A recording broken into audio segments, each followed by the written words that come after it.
it's Dale here.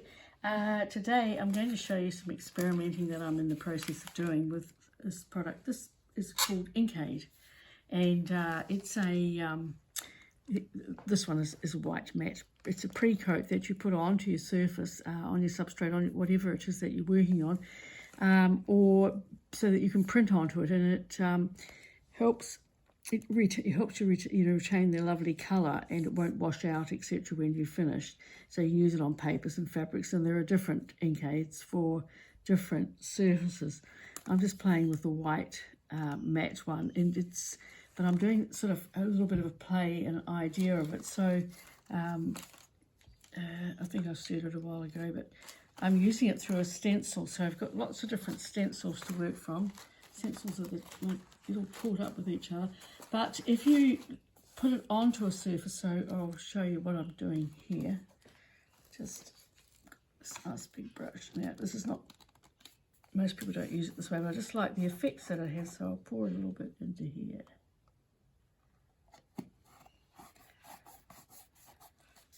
And then I'm just going to work it through this is a piece of, I'm working on printing paper, nothing exotic at all, and I'm just printing onto the paper through my stencil. And then it's the effect that it has. You don't need to print on it, but I'll show you a few different things that I've done with it so far. This is very experimental, and it's just an idea. And if you have a product, you should always try and extend it to something else, of course. So I'll put that there, because I'm going to wash them afterwards. And I'll lift the stencil off, which I'll put onto just this piece here, just to keep it out of the way. And, whoops, daisy. And here, if you look at the lights, it's got extras in there because there was stuff there, but don't worry about that. See if Ian can show the light, can you get to see how it's like a 3D sort of thing. So there it is, glistening away, and it will dry on the paper. And then I'll do something like, let's put it up there to dry. I'll do another one here that I was working with. It's not quite dry, but let's see what happens. And this is this stencil here, just to show you what I was using. So that's this one here. And I've just, I take some sprays. It is a bit damp, but I haven't tried it damp, but we'll just see what happens. And just spray on it. And you see these, I might get it all over my clothes today. And the effect that you've got on it here. So,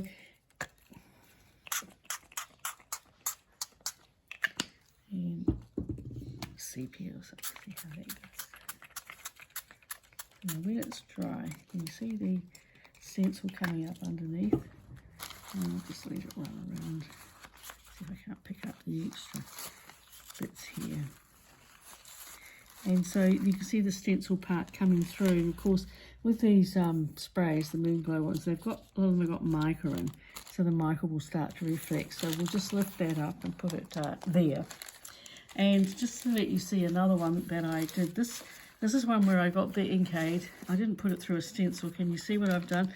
I just smeared it all over the surface, and I know probably all done wrong, but this is on Tissue Tex Abaca paper, and that actually would be quite able to be printed on. I just would tape it to put it on freezer paper or a backing of some sort to print on it. So that's the sort of effect that it had that time I put it on. This is exactly the same one. I think if you look at the back, you can see where I painted it onto the surface, and I've sprayed it with colour. So it's got all these interesting effects here. Now I've got another couple here that I've used. And this one here is one I did, and I crumbled it. As I said, it's just, but I managed to crumble it so efficiently that it ripped. But then I could weave it now, and I could iron it out very flat, and I could print on it as well if I wanted to. So you've got these lovely effects on the surface. That is from a different stencil. It's one that I used quite a lot. It's got those shapes in. And here's another one that I've done.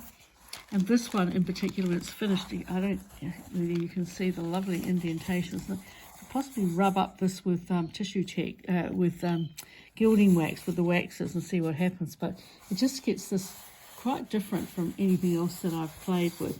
I've sprayed it with a couple of colours, and I bonded it to felt, so it would make a really nice book cover, little purse, anything like that, seal it up. So that's that one. And the last one is just one where I'm just experimenting, and I've used, as I said, printer paper, and I've printed onto it. So I've used sprays, have the stencil to get the effects, and I don't know if you can see very well, but you sort of the part of one of my printed an image out onto it.